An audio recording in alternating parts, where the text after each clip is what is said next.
yaşayıram, həyat özü bir yüklü daşıyıram.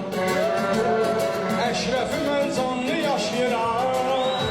Ala diqqətimiz filmədir ancaq, diqqətimiz filmədir ancaq. Xətrini istəyən oğlanlar, mənə qardaş deyən oğlanlar, çörəyi bölüb yiyən oğlanlar, 100.000 oldu bölmədi ancaq, 100.000 oldu bölmədi ancaq. Gəlmədi yar, gəlmədi ancaq. Elə bilmə diqqətim olur, alqış yoxdur sənətim olmur, sağlığımda qiymətim olmur.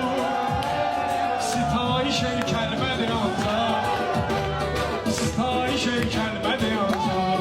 Bir gün üzüm gülmədi ancaq. Göydə səadət quşum uçdu, uğur mənim dalımca qaçdı. İlahi məzun qapı açdı, o biri də örtülmədi ancaq, o biri də örtülmədi ancaq. Sərf eləyənlər düzə baxmır, xəqani aşıq gözə baxmır, ürəkdi neydim sözə baxmır.